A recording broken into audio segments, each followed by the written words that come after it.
Welcome back to BeamNG.Drive, and this is how I beat the Flood Escape Crater on hard mode. Now, a little bit of a backstory here. The Flood Escape Crater is a custom map made in partnership with Spencer Johnson and Komodo Gaming, and the Flood mod is another amazing mod that has kind of been prevalent throughout the BeamNG community on multiple different maps and has spawned a lot of different challenges. Now, I looked at the Flood Escape Crater, and I was like, okay, you know, I see the potential for funny moments, I see the potential for memes, but more than anything, I see the potential for a hill climb rally course with a little bit higher stakes than usual, because if you don't make it to the top in time, well, you know, the drink will catch up with you. Now, the vehicle I am using is a gravel rally version of the Vivas, and the only thing I have changed on it is I swapped out the stock turbocharger for a race turbocharger so I could get a little bit quicker turbo spool, but that's the only thing that has been modified. Now, the other thing that I want to make it clear here is that this took me like probably practicing this on and off for like 3 days, and that was one of the, now obviously not 3 days continuous, but you know, I would practice it for about like 30 minutes to an hour, and then I would go do something else, and then I'd come back and practice it again, and then go do something else, and then come back and practice it again. And I am not the best BeamNG player in the world, but when I finally got that run all the way to the top, I was extremely proud of it. Now, this took a lot of not only practicing with the car, practicing with the course, but also learning what markers you needed in order to judge your run. Now, the gas station is sort of the way you would judge a halfway point, and then the trees down there on the right are how I judge how well I'm doing against the flood itself.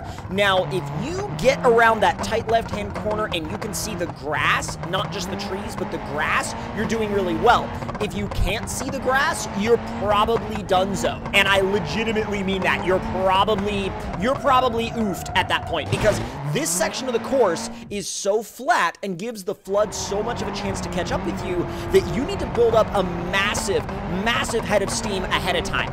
Now, that's why when you're, again, playing on hard mode, which equals 2.5 speed, that flood is rising fast. And the first section, I would say the first half of the course, is by far the most important, because if you maintain a extremely good pace within the first section or first half of the course, you can afford a couple of mistakes a little bit later on that will take your speed down a couple notches. Now, make no mistake, throughout the process of figuring out how all this worked and figuring out all the different strategies and tricks, I crashed a lot. And when I say I crashed a lot, I don't mean I crashed some. I don't mean I crashed a little. I mean, I crashed over and over and over and over, and there were points at which I got so frustrated with this that I had to put it down and just walk away from it entirely, because it got that frustrating. Because when you're trying to escape the flood on hard difficulty, again with the 2.5 speed, if you mess up, like if you slow down, the flood's gonna get you and you're gonna fail. But if you crash, you obviously can't drive anymore, and therefore you're also going to fail. And you need to strike a balance between going fast enough to escape the flood, but also not overdoing it to the point to where you crash. And that balance is kind of a tricky one to strike, as you will see repeatedly in a couple of moments, starting now. Now, most of these crashes had to do with me either trying to take a line too tight or coming in too hot, or completely misjudging the timing of either a corner or an entire section of the course. There was a couple of sections in particular that kept catching me out. This section right here was fine up until a little bit later on, when I went in a little bit too hot, came in a little bit too close to that side, and it pitched the car to the right, and that was kind of the end of that. This corner, I kept trying to take it too aggressively, especially in fourth gear, and just kept flying off of it over and over and over again. This section, you have to hit it really fast back to back, and you have to jump it, but if you jump it too hard, you'll roll, and then you'll end up in the tree.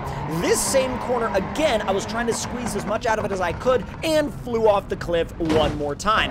And as you can see, that particular section of the track kept catching me out over and over and over again. This part was infuriating because that rock on the inside grabbed my bumper, tore off my suspension, and then that was that. I don't know what I did here. I accidentally put a wheel on the inside, rolled over. This time I just smashed into a tree, caught the back quarter panel, and then in this one, I was almost at the section where it starts to go back up again after the gas station. The flood caught me. This time a tree caught me, and then this was the run that I had legitimately been waiting for. And this was recorded on, I would say, probably the third day of trying this, walking away from it, coming back to it, walking away from it again, coming back to it again. You kind of have to do that a lot with a challenge like this, at least I do, because it's not that I get frustrated easily, but when you're doing a challenge like this over and over and over again, eventually it will start to get to you, and you realize that the more you attempt it, the more you're just gonna, you know, completely fail at it, and you have to walk away from it and come back. Now, the trick to consistency with this that I found anyway was to learn the points that you needed to do what. Like right here, for example, a very quick e-brake pull in 5th gear, you're diving into that at like 100 miles an hour, which doesn't seem like a lot in other racing games, but in BeamNG, it's not only is it a lot, but it comes with a lot more consequences, because if you even mess up in the slightest, you're doomed. Now, the other thing that I really had to focus on was this car was really fun to drift around and slide, but there are a lot of ways where doing that will slow you down, and it'll slow you down considerably, and taking some slightly more reserved lines or sliding a little bit less than I was before was making me a lot faster, and so I really tried to hone in and focus in on doing that. That spot right there, if you can clear that shadow on the road with that jump, that's a really good gauge that you can use to determine if your speed is enough ahead of the flood at that particular spot. So if you're driving this car and you're against the flood on 2.5 hard difficulty speed and you can clear that shadow on the road, you know that you're in a pretty good position. Now this section right here, I ended up going into it way too hot on a lot of my previous attempts that I didn't even record, and I ended up actually rolling the car right there probably like 5 different times. And the reason why I did that was, again, I was going in way too hot. I was braking too late, so I tried to brake earlier and kind of reel back a lot of my speed and then go into that really slow and then give myself a little bit more time to accelerate, and that helped me out tremendously. Also on that bridge, in the braking zone, you can be a little bit more reserved there and then turn in without much of a slide, because that will give you so much better of a run up the hill, and that's really what you need. Here, I really tried to make sure that I wasn't in that dip or in the tree. You kind of have to strike a really close balance between the two. This section in particular, if you can get a good little Scandinavian flick on the way in, you'll be just fine. This section I don't like because 4th gear is too low, 3rd gear is too high, and it's a really weird section, and the rhythm on it is weird. I don't really like that section, or at least this car isn't a fan of this section. This car's gearing in particular is not a fan of this section. This slalom between the dips, if you can get it down, you'll pretty much be fine. I over-rotated a little bit just there, and I tried to kind of dial it back on some of my other attempts. This attempt, I went a little bit wide, but it didn't hurt me in the long run, so I was okay with it. This section, I actually found out that if you dial in your line, you can kind of average 78, 79, 80-ish through there, which is a lot faster than I originally thought, and I was actually losing a lot more speed there than I thought I was. So there were areas where I didn't realize I could go faster, and there were other areas where I realized I had to go a little bit slower, and that overall, the combination of the two, made me genuinely faster up the entire hill climb. Now, this section where we're starting to approach the gas station gets a little bit hairy because you start to get into some tighter corners, and this one I tried to take tight. I tried to not slide it, and it worked for the most part, although I did push a little bit wide.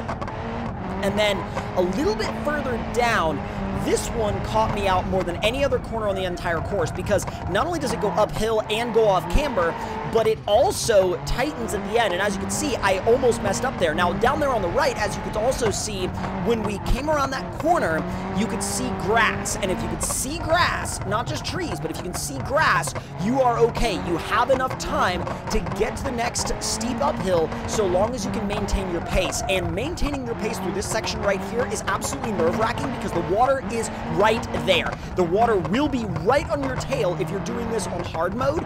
And again, 2.5 speed, which is hard mode, and oh my god, it literally will almost get your back wheels if you are not on it the entire time. But again, the easiest way to get through there without messing up is to actually breathe a little bit, dial back a little bit, and make sure that you don't get overzealous or too greedy with the speed or with the throttle. Now, in that section, again, it's really easy to come up over that blind crest and just fly off. I really didn't want to do that, and I scouted this ahead of time, so what I did essentially was in practice, I practiced the first half up to the gas station, and then I practiced the second half from the gas station on up, although admittedly I didn't practice the second half anywhere near as much as I practiced the first half, which I'm kind of surprised about because my run up the second half here wasn't too bad. There were a couple of areas where I feel like I definitely could have done better, but it was still better than I originally had expected. Now, the second half starts to throw some odd stuff at you, though. There's boulders on the edge of the road, so if you go, if you mess up at all, not only are you getting near the grass, which can already affect your traction, but if you even get anywhere remotely near the white line on the road, there's rocks there, and you're pretty much done regardless. Don't hit that ramp. You'll regret it instantaneously. Fortunately, though, if you maintain your speed up this section of road, you'll be able to carry a lot, and not only carry a lot of speed, but you'll be able to gain a lot more distance away from the flood that way.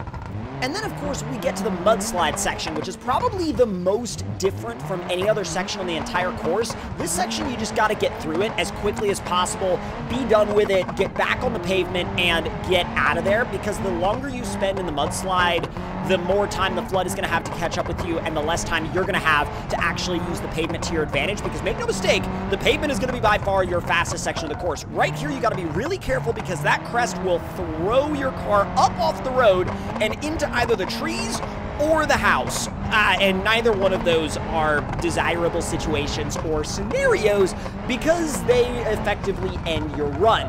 Now, this is kind of where you know you're about to get there, and you just want to make sure you stay consistent, you want to make sure you stay on top of everything, and you want to make sure you don't mess up or make any mistakes. I was certainly on edge here. I mean, I was so on edge that I was being extra careful. I definitely dialed it back like a tenth or two. But this is where you cross the finish line, you finish out the entire course, and I was gonna celebrate with some donuts up here because I was like, dude, there's no freaking way. And I was just so happy to finally do this. And if y'all enjoyed, let me know your thoughts and opinions in the comments below. I would highly recommend attempting this challenge if you want a tough yet really rewarding challenge in BeamNG.Drive. And that is gonna do it for this one, y'all. I'll see y'all in the next one. Later.